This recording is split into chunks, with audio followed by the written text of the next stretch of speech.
I'm your host, Olivera Bay, and I'm glad you've decided to join us today. UX designer at Cerence, where we focus on automotive and mobility AI. And as some of you may know, we are an offshoot of Nuance, and they're the pioneers of IVR. And we have also leveraged conversational AI in automotive and mobility AI. And next slide. So today we have, the topic is how proactivity in conversational AI is transforming driving.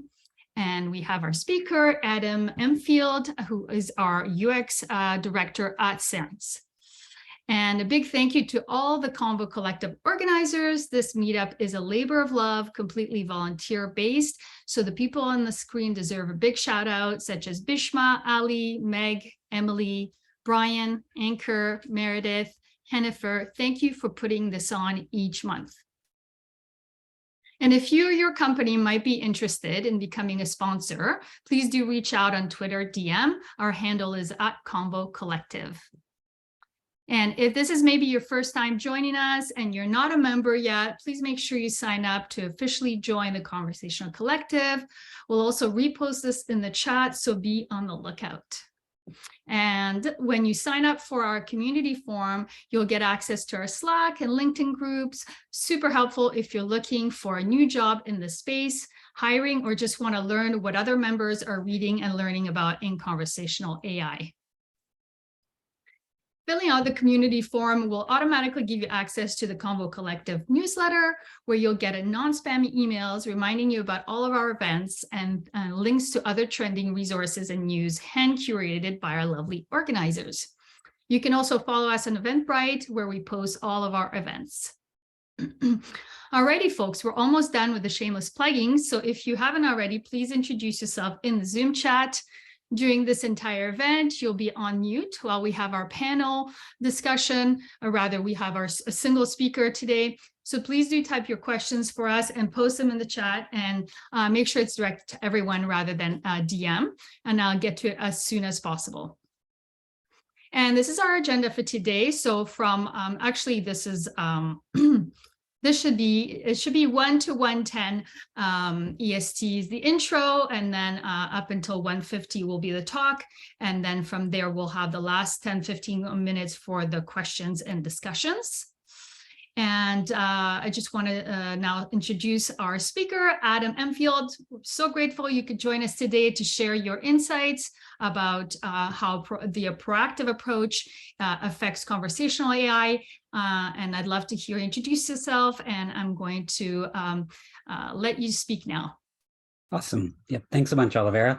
And thanks for the invitation to speak, and everyone for attending. Really appreciate it. This is a topic I'd like to talk about, so I'm glad we have an opportunity to do this here. So quick introduction of myself. Olivera mentioned I'm Director of UX at Cerence. I'll go into a little more detail about Cerence above what she said in a moment. But quick bit of background for me. I studied psychology as an undergraduate. I went into human factors, engineering and psychology at the graduate level, and also studied some industrial engineering along the way in human systems and ergonomics, and even dabbled a little bit in neuroscience. So I've got this kind of really weird background, but it's mostly got me into the conversational design space via the experimental psychology of human factors route. And I think as we go through this, you'll see where some of those tidbits come in handy to at least know why I have my perspective. And it's something that I'm interested in when we get to the questions to hear other perspectives about. But yeah, so today we're going to go over something that I think is more of an emerging trend in general in conversational AI. Of course, my focus, given the role of what I do, is going to be about driving and mobility on the whole. But let's get into it and learn a little bit more about Cerence first, what we do, and then kind of at least what I think of as the future for proactive AI here. So I will have some slides that are meant as our own shameless plugs, but not really here an attempt to simply plug Cerence as much as just introduce you more to who we are here. So I am in our Burlington location, seen here, which is our corporate headquarters. We have people all over the world that handle this, which of course is a wonderful thing when you're working in different languages. So again, the numbers here aren't necessarily all that important, just to give you an idea. This is something that we've been doing for a long time. But I do want to say that if you've ever used voice in a car, you probably used our technology for better or for worse. You've probably watched it evolve over the years as well, as about half the cars on the road have our technology in them. And Olivera mentioned that we were a spin out from Nuance. So Nuance is something that I imagine through the Conversational Collective people are largely familiar with. But yeah, the IVRs, Dragon Medical for transcription, things like that was kind of their bread and butter. And they had a small auto group that now is a standalone company here. So this just is the typical, this is the nice sales slide, but just to give you an idea of where we have the technology. So if you drive one of these cars or have interacted with any aftermarket head units or things that might come from some of the other ones, you may well have used what we have. So one last thing before I get really into the meat of the topic a bit here. The team that I lead is called the Drive Lab. It's the Design Research In-Vehicle and Infotainment Experience Lab, or the Drive Lab for short. And so as I start to talk about things, as I go through things, it's done by a group of people who range from developers to conversational designers to UX researchers, and across the board, we kind of work as a smaller, close-knit team together on a lot of these concepts here. Okay, so I'm going to show one quick video here that just gives you an idea of the breadth of technologies we do. Just to help you kind of visualize some of the examples as I talk about them. And then I'll get into more of the proactive stuff here as well. And so let's see it. For decades, Cerence has led the way for voice and AI assistance for mobility, driving innovation towards leading automakers, building experiences that bring cars to life and delight to drivers. Today, Cerence builds upon its heritage with a new chapter, a new era of effortless, natural interaction that will redefine automotive experience. The power of voice, vision, touch, and gesture converge like never before to make every journey more comfortable. Good morning, Cerence. Welcome, Adam. More convenient. I see you're a mile from home. Want me to initiate your evening smart home routine? Yes. Safer. Your annual car maintenance is coming up. Do you want me to schedule an appointment for next week? Next week, Monday would be great. More secure. Authorize the payment. Payment authorized. Creating an unprecedented multi-sensory experience, deeply integrated with the car's data, sensors, and systems. A never-before-seen trusted co-pilot, a perceptive driving assistant with the power of voice and vision AI. From the leader in mobility. Starting new journey. Cerence, AI for a world in motion. So that was somewhat of a marketing video for sure, but I wanted to share that for a couple of reasons here. The first is the use of the word co-pilot. When I start talking about proactivity here, I'm talking about how as a discipline, we've moved not from just saying voice assistants to conversational assistants, but how we're watching this whole evolution, the trend of the technology here, where they're becoming more of a partner and not necessarily just a tool there to help us out. In addition, within that video, there were a couple different use cases there that showed that they're also becoming much richer sets of experiences that aren't just voice only, voice in, voice out, but have a lot of other data. For us in the car, that might be a camera that recognizes your face, and it might be a set of cameras that recognize hand gestures or can see the environment.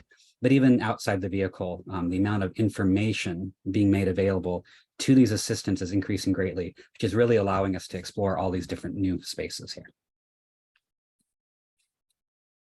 Okay, so I was at the Project Voice talk in Chattanooga in April, and someone was talking about their Nintendo 64 that they grew up with.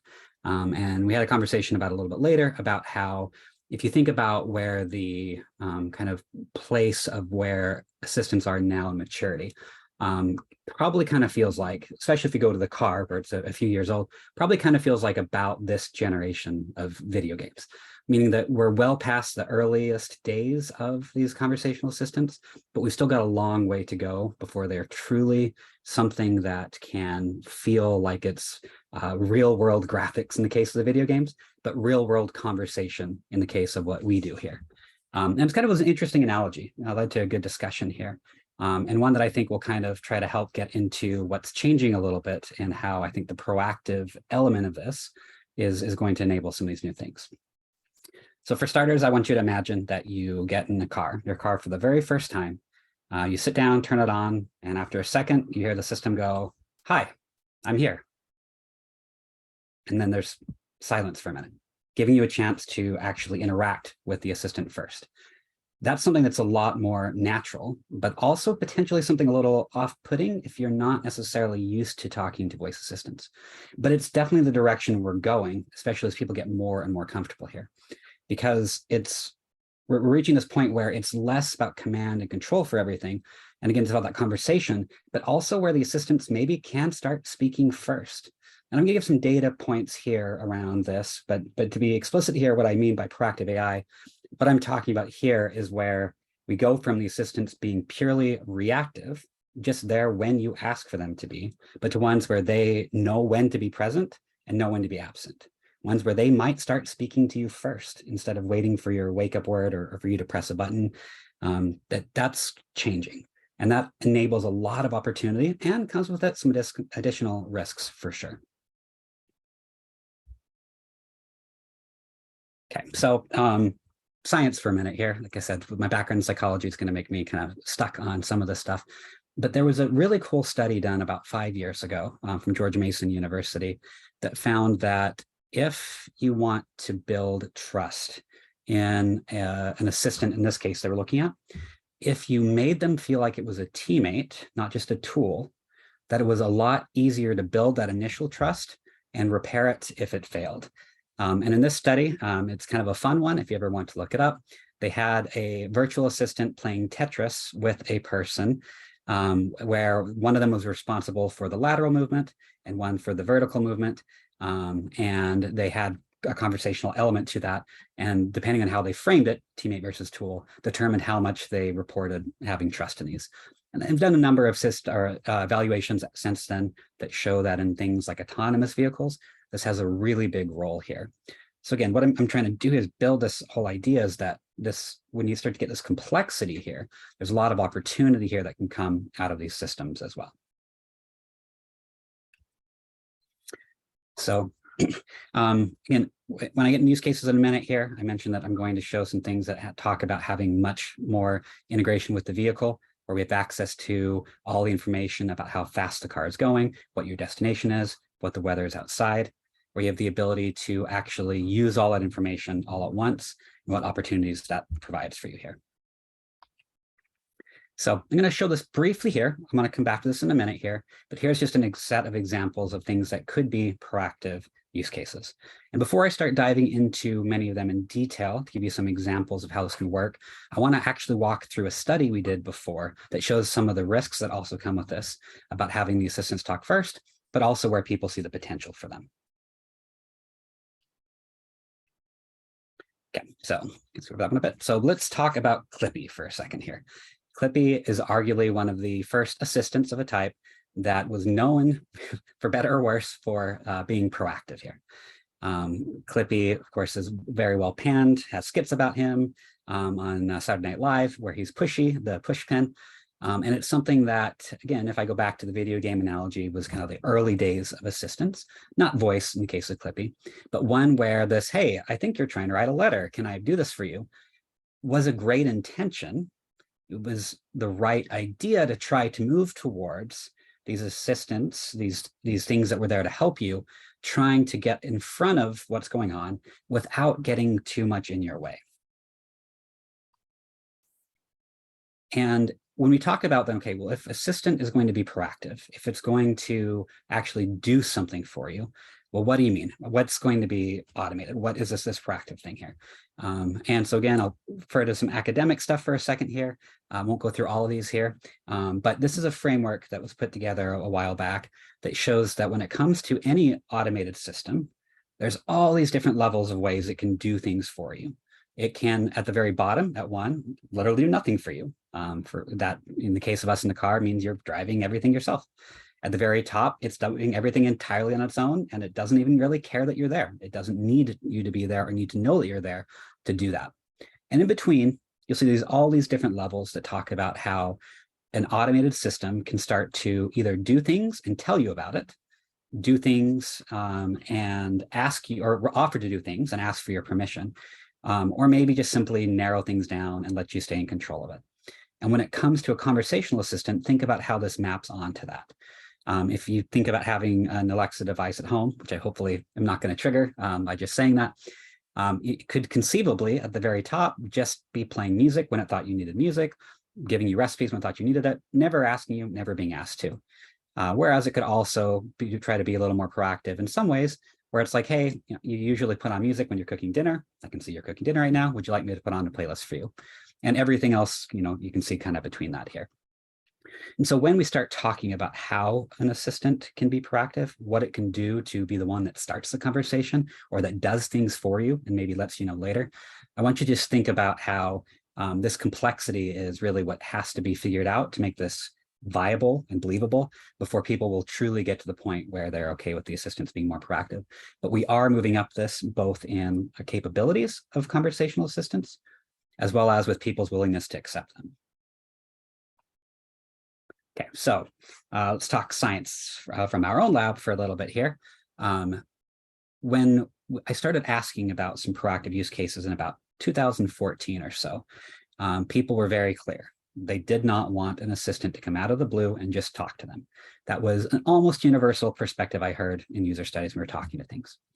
And as we moved on year after year and did study after study on various different topics, where we started experimenting with the idea of an assistant that would do things proactively for you, we found people got more and more warm to this idea. It started in about 2017, where the safety use cases were ones that people were like, well, you know what? In the end, that's the role of a voice assistant in the car, is to keep me safe. So yeah, maybe it's actually okay in some cases. And as times continued to go on, and in the study I'll go into a little more detail here in a minute, was 2020.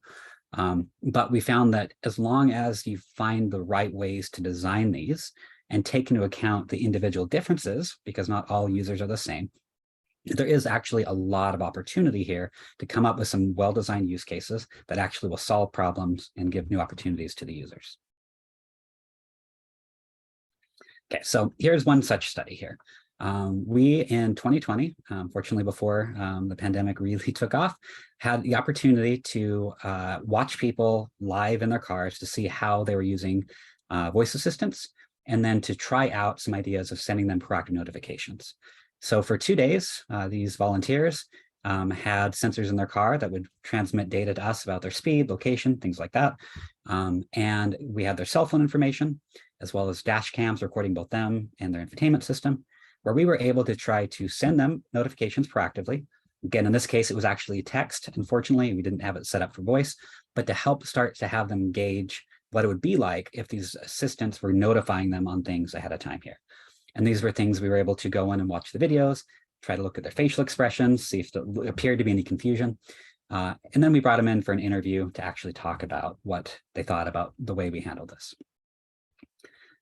So we had two different groups here, one that had a low frequency, where we would send them usually 1 notification a day, and one who had a high frequency, where they would get about 5 a day.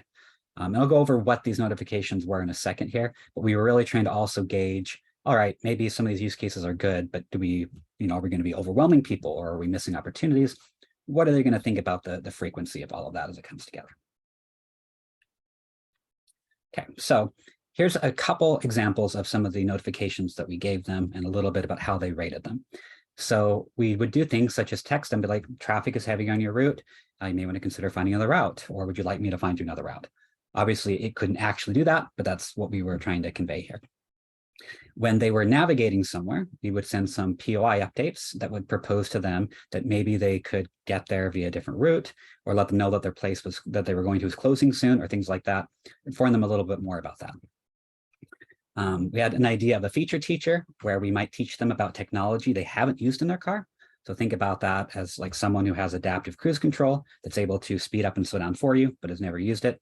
We tried to give some examples here of how the assistant could be like, hey, you're on a long highway, it's boring. How about I teach you how to use a feature you've never used? And then there were car maintenance ones, letting you know that you needed to go in for your 50,000 mile service or an upcoming oil change or whatnot. We did not include in this one, but had in some previous ones, severe alerts about car maintenance. For example, your oil pressure is dropping rapidly. You need to pull over and stop now so you don't ruin your car. That was not something we wanted to try to do to induce any panic, even though they knew this wasn't real. So we didn't do anything on the context of severe maintenance, just general here. And what you'll see here, this was about almost exactly 3 years ago, is people were kind of middling on the whole, a little more negative on the car maintenance and feature teacher side of things, a little more positive on traffic and points of interest ones here. But it's something that, if you put yourself in the shoes of someone driving, things that have to do directly with your drive itself, like traffic, tend to be things people are like, all right, maybe that's something because it affects what I'm doing right now. And it's less likely to be interrupting, like suddenly trying to tell me that I need to schedule maintenance in 3 months for something. Now, I want to give some specific examples here. And again, these are all car-centric here, but these are ones that may have other places too here. One of the biggest things we had a number of participants talk about is a wow factor, was if we were able to correctly surmise where they were going, which again, ideally in a car, your assistant has access to your navigation system, and give them information that was relevant both in time and in space. So if they were about to go near the coffee shop, again, those things that let them know that we knew they were going there and gave them something useful about it, people usually said was a wow factor. A little bit of people complained about the creepiness factor, which I want to come back to in a minute too. But overall, that was when people were like, wow, you actually knew where I was, what I was doing, and gave this to me all within context here. And this was something that some people, we had 2 people in particular who ended up in areas that were not their normal drive during the 2-day trips here. They said that was something where they found that they could see benefits here of additional information, more proactivity as being more helpful when it would do things and give them information about this environment that they didn't know very well. Whereas if it's their daily drive to and from work, it's probably an area they said that maybe I don't need quite as much information unless something is far different from the normal one here. So one of the things that came up in this one, and we've added a little more mixed data on this post this study, but was that sometimes offering to proactively do things like place their coffee order for them automatically was an example that people were very positive about here.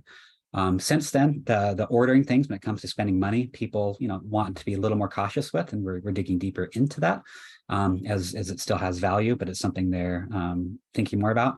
But things like reserving parking for you ahead of time is something that people really, really like here.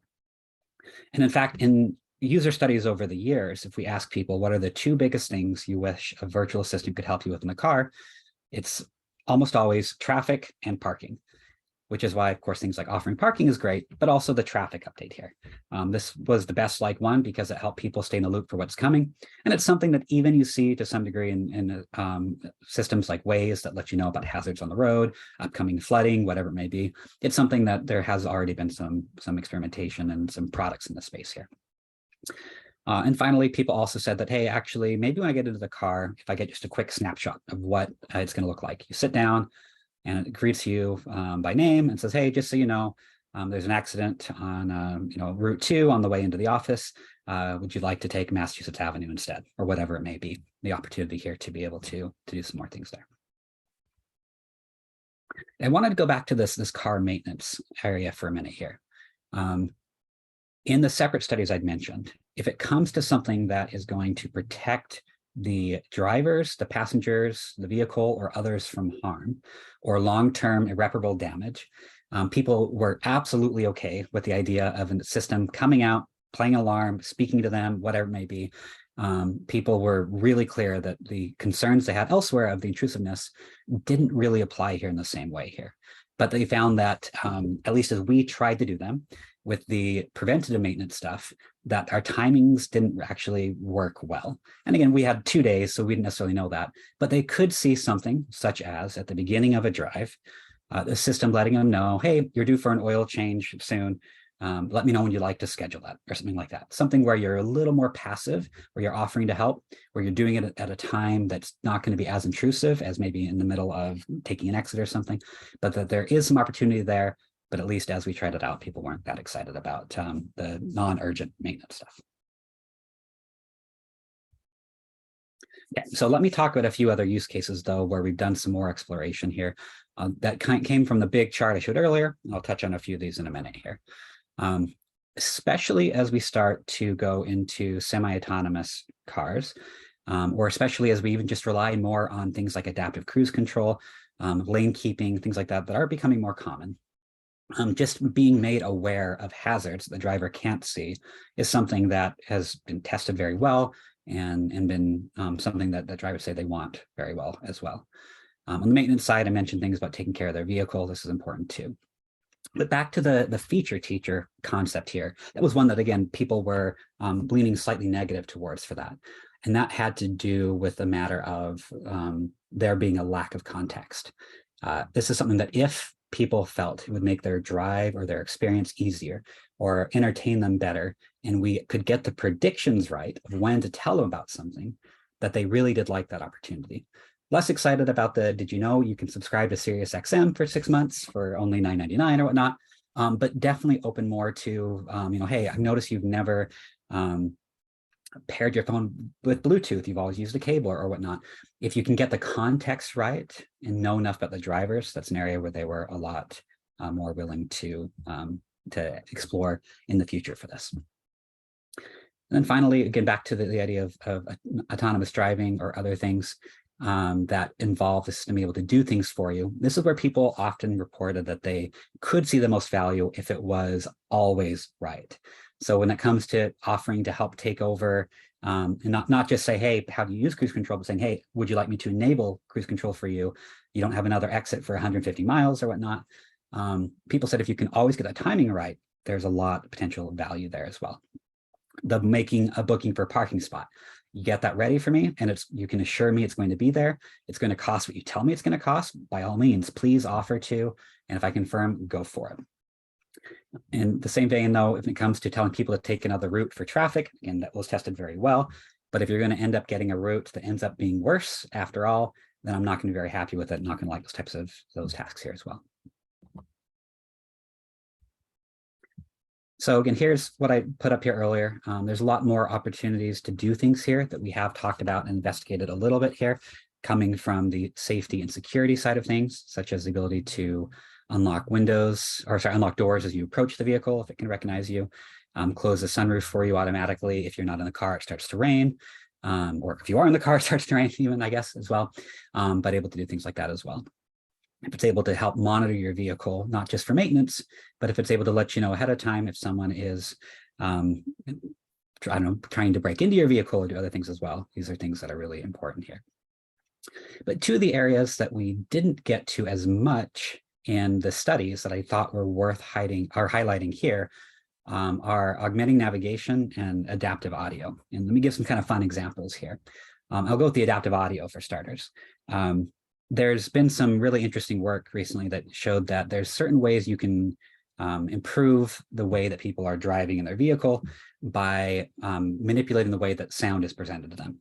Specifically, if someone is driving fast and you want them to slow down, you can actually kind of subtly fade the music towards the back of the vehicle, and people will actually slow down the vehicle a little bit. Or you can fade it towards the front and people actually speed up a little bit. And when it comes down to trying to present information in a way that's most meaningful, like turn-by-turn directions, there's been some things that show that if you can isolate that to help people know, turn left in 200 meters, turn right in 300 meters, that type of information is something that people find very helpful here.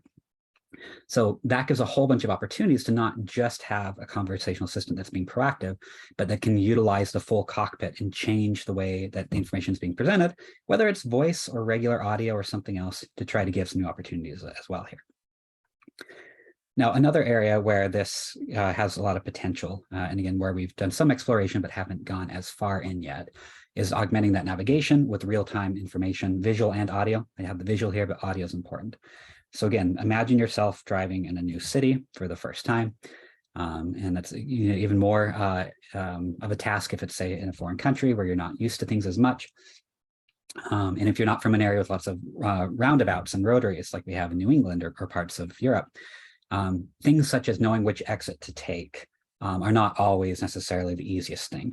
And it's something that if a user is continuously starting to miss turns or exit too late from a highway or a rotary, or you're able to detect something else that indicates that they're really struggling here, you can do things such as augment the turn-by-turn directions to give them more information with more time.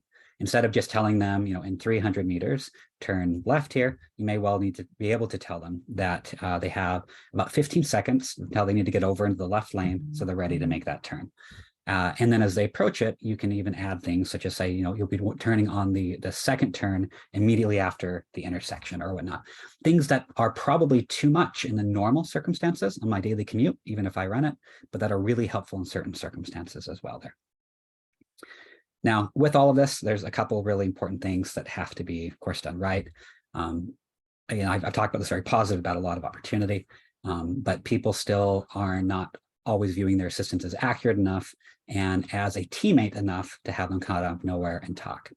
So one of the things I would encourage anyone who wants to explore the space, especially if you have multimodal interfaces people are using, is to think about ways that you can be a little more passive in your proactivity. Now, that sounds like an oxymoron, but an example from us is that when people are running low on fuel, if they're not really low, sometimes just simply putting up a little visual icon on a screen that says, hey, you're running low on fuel, would you like me to find a gas station? That's just there that they can tap on to engage in, where then the system will ask them if they'd want them to help them find gas or whatnot.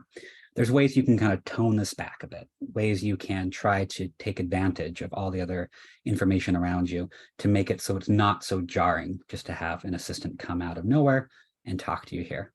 But this is all stuff that, while I believe is really going to be the norm in assistance that you're already seeing more and more of in certain ways, it's one that I think also presents a lot of opportunity for people to make mistakes and break that trust because the assistant comes off disingenuous, or it comes off as too confident, despite the fact that it's wrong at certain times here.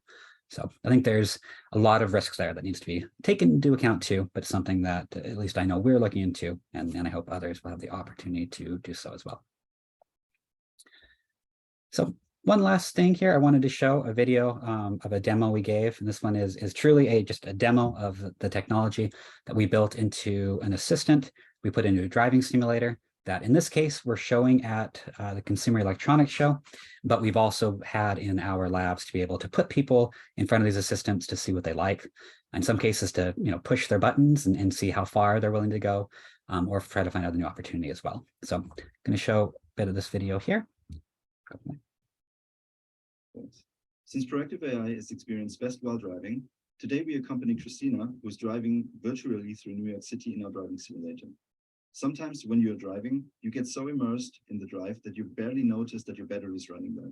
In such a case, our intelligent Cerence co-driver would see the problem before it becomes critical. Your battery level is critically low.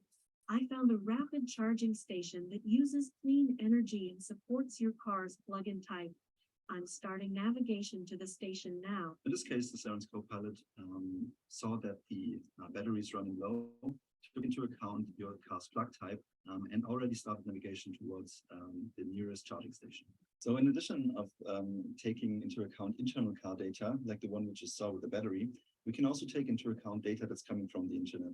For example, the Cerence Copilot can monitor the weather that's going on around you and make intelligent decisions for you, and also notify you of heavy weather that might be coming. Weather is coming up with a high-speed wind warning ahead. Please reduce your speed by 15 miles per hour. So what you see here is that the Cerence Copilot took into account the weather warning and notified you that you should slow down by 15 miles per hour to comply with the law in the city. So finally, the last data stream that the Cerence Copilot can take into account for making smart decisions for you is your personal one. By, for instance, looking into your personal calendar, we can make smart decisions when you're arriving at your destination. In this scenario, Christina is already a little bit late for her meeting and is arriving at the area of the destination. So the Cerence Copilot already saw where she's headed and knows that she's short on time, so the Cerence Copilot went ahead and booked a parking spot for her because we know that the parking is You are near scarce your in that area. destination. I found a parking garage nearby. I have gone ahead and reserved a parking spot for you on the first basement level. So we are already in close proximity to the parking spot, and the assistant already informed us that parking is on the first basement level and already reserved a parking spot for us, which has the number 103 in the basement. So Christina can seamlessly drive into the parking area, payments taken care, and the spot is reserved for her. And while Christina arriving at her parking spot would have ended this demonstration, there's one little thing we'd like to show you. Since you got acquainted during this presentation to my voice, this would be a perfect time to listen to the Cerence Voice Avatar technology, which uses your voice or the voice of a significant other to create your personal voice avatar, just like this one here with my voice. Hello, this is Marcus. I got my personal TTS voice built through the Cerence Voice Avatar technology. With our technology, you can let your voice assistants sound like significant others and persons you care about. We hope you enjoyed the Cerence demo booth at CES 2022. So when I first select the video again, I'd forgotten the voice clone was on there. Thought it was fun and still worth showing, but obviously not the main point here. But yeah, so that again was an example of the parking one where the real value in these assistants is seen when you have the right context, right information to make the right decision, to make things easier, not necessarily just a recommendation that doesn't necessarily get it right all the time. Apparently wants me to watch more videos or rewatch this video. But yeah, so that's what I had prepared. I wanted to make sure there was plenty of time for questions. So yeah, thank you for listening so far, and see what questions we've got. Thank you so much, Adam. That was a great presentation. And so interesting, all the different use cases within our domain. And I'm going to start off with some questions from our attendees. So with the first one being from Callie, also from the Drive Lab. What is your most rewarding experience in your time in this industry? You know, it's a hard question to really fully answer, but I think it's easiest to try to explain for what many of us in any creative space would say, or even in any engineering space where we're building things. Seeing people use and enjoy what you spent time building is definitely one of the most rewarding parts. And again, I would be lying if I didn't say that in the voice world, we've all had bad experiences with voice assistants. I definitely have in my own cars that have some of our own technology, but watching that evolution, watching people talk about a time where it saved them from being late or kept them from being distracted, whatever it may be. The chance to sit down with me when I do like the interviews with people and hear about where they actually have these positive use cases that make me know that the work isn't worthless, that it's actually meaningful. Those are probably some of the more rewarding times. I guess it's more than one, but I'll use that as a quick answer. Amazing. Thank you for that.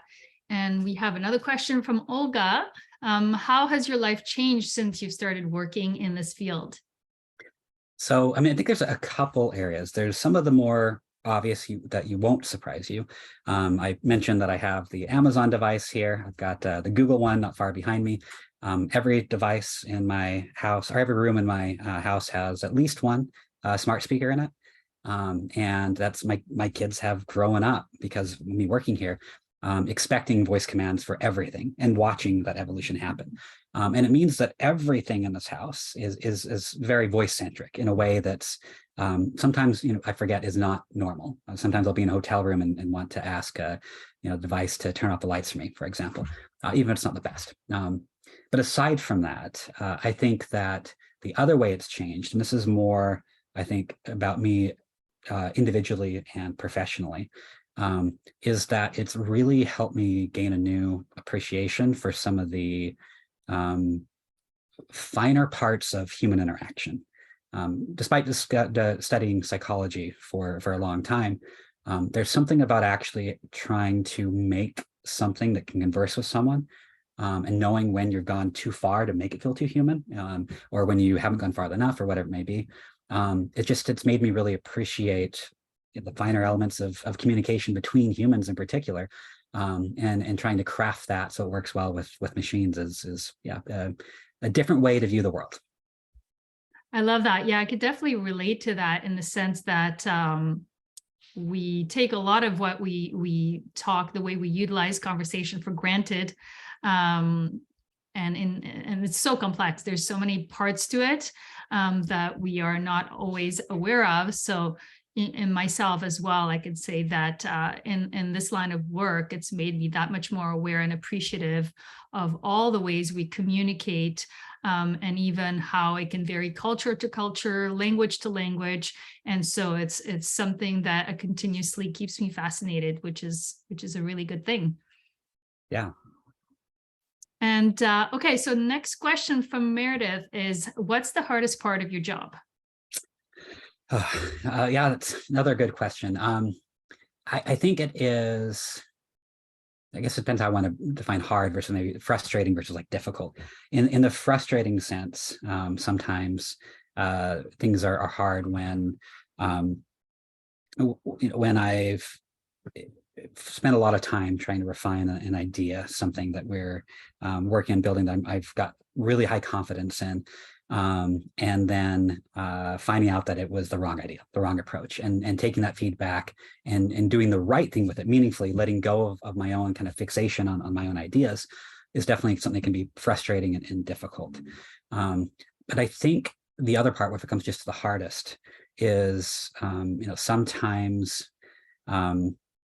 working with people, and that can be within your own companies, within customers, partners, whatever it may be, that are not easily compelled to believe that you've designed something the way you have for a reason, and taking that time to learn about those individuals and frame your arguments and be open to their feedback too, but in a way that actually gets people not necessarily even to consensus, but to an understanding at least, I think is really hard.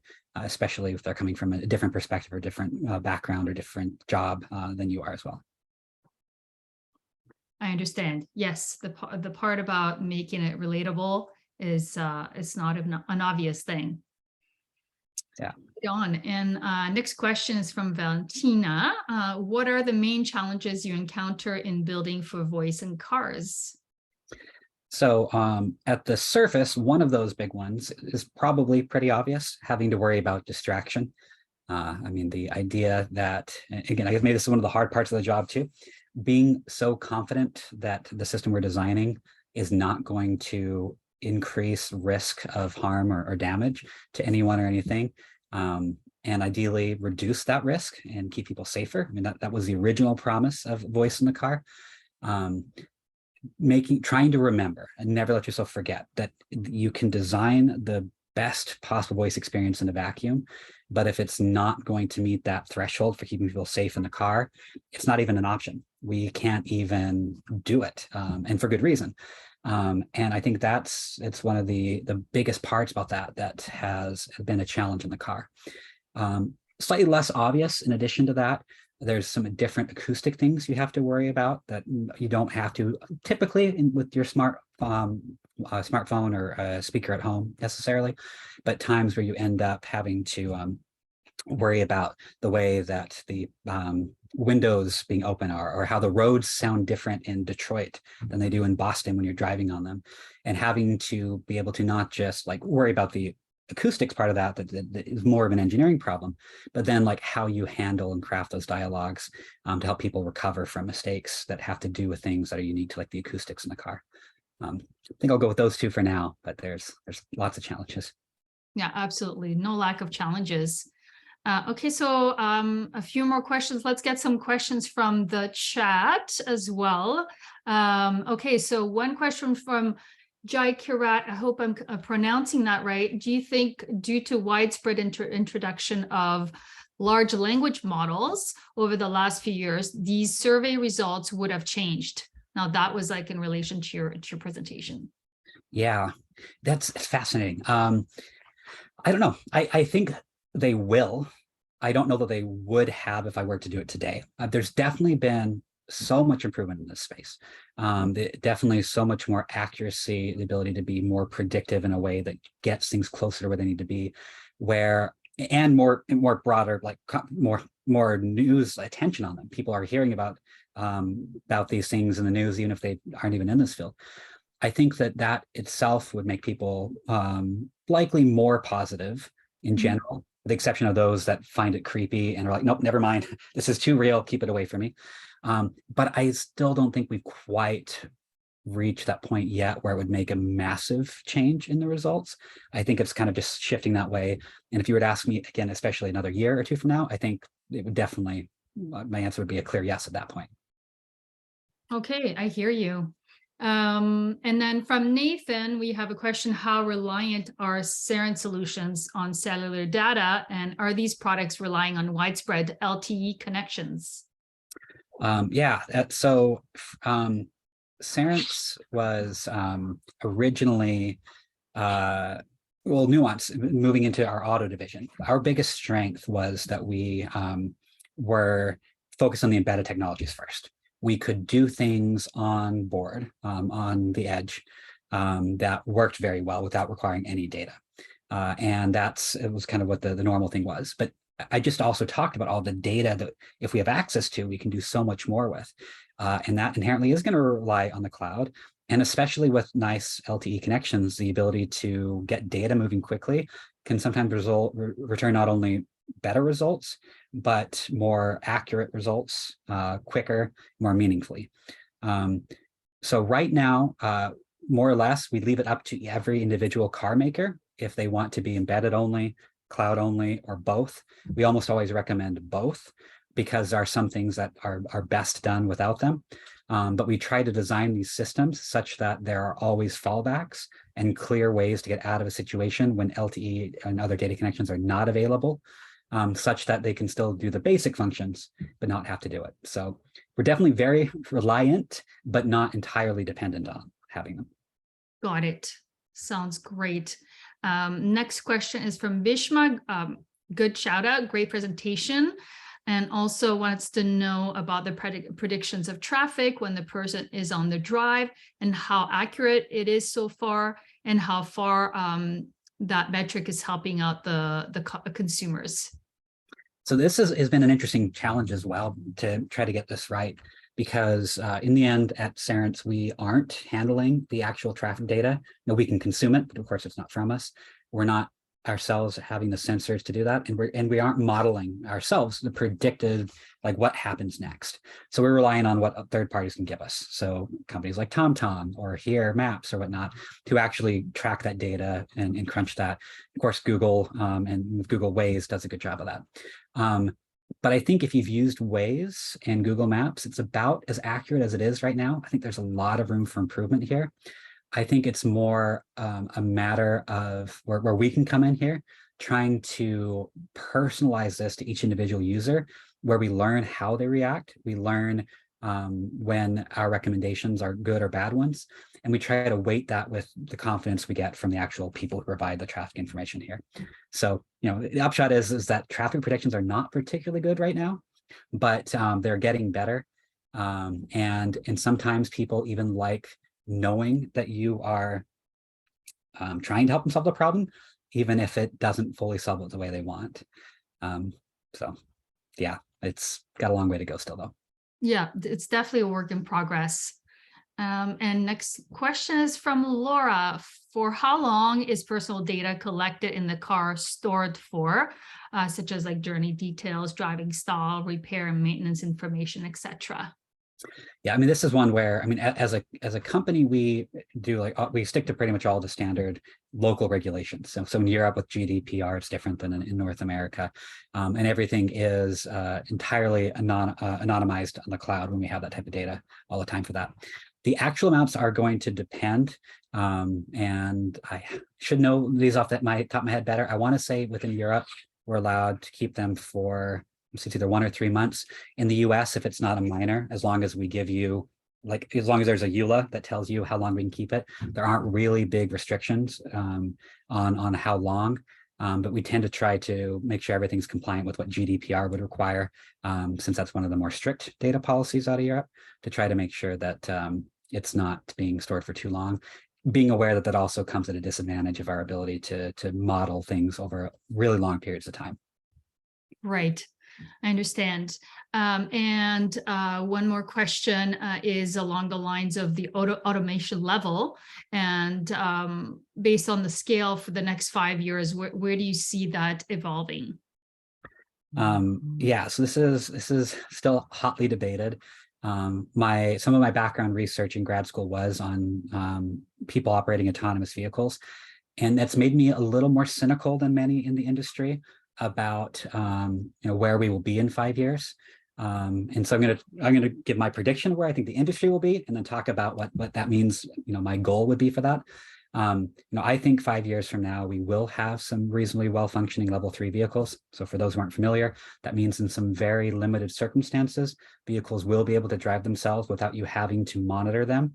But I'm talking like limited sections of highway or areas of town that are well mapped out under normal circumstances. I do think that will be more common in 5 years.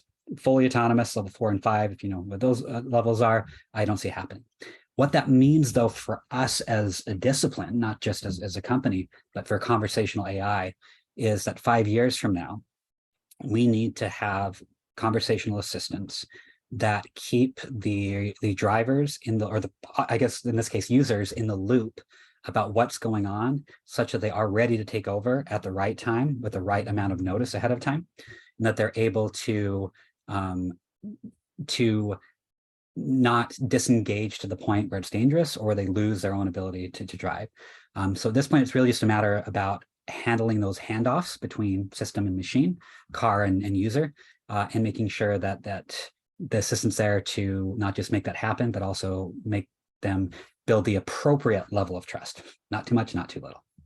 Right. I think I definitely see how that's going to be needed, like to build up that right amount of like trust between both parties.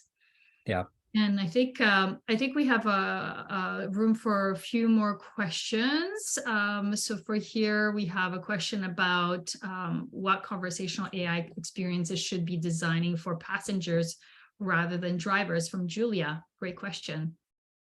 This has always been interesting to try to work in this space, because there has always been a lot of ideas, but usually because of the nature of what's going on in the car, they get kind of deprioritized, either because more effort's being put on the driver, or because a lot of the great ideas require more like the luxury vehicles where you have multiple screens, multiple sound zones, et cetera.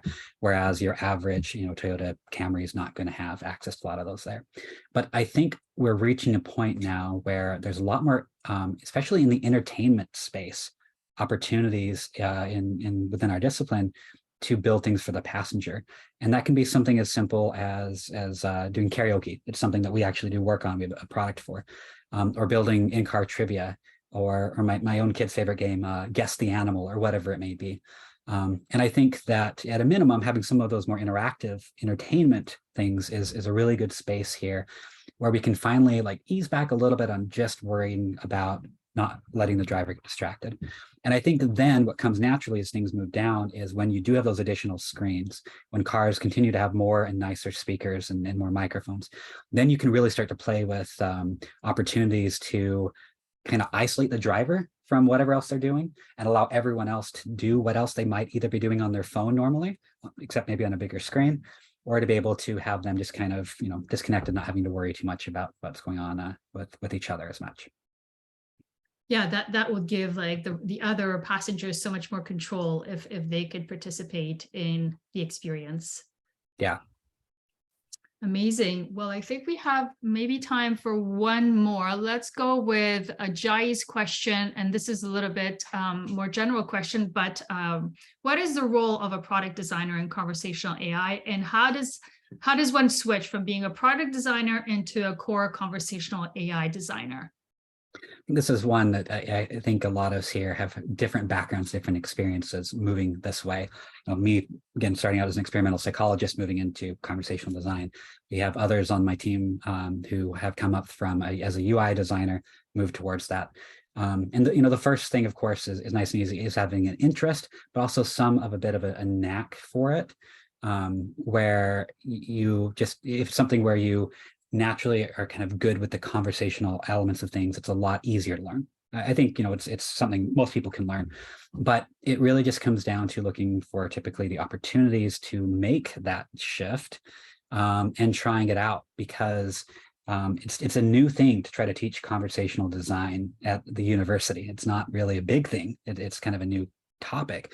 And it's something that most of us have come to with a passion and a knack for wanting to do it, and just find the right opportunity to jump into that. I rarely hire someone who has a conversational design background, more and more now, but through my years or so, it hasn't been that common. Yeah, it's still a relatively new role out here. So I want to say thank you so much, Adam. It's been a really insightful presentation, and pleasure to have you on here. And thank you everyone for coming, and attendees for participating with your questions and shout outs, and hope to see you on the next event in February. And have a great day, everybody. Thank you. Thank you all.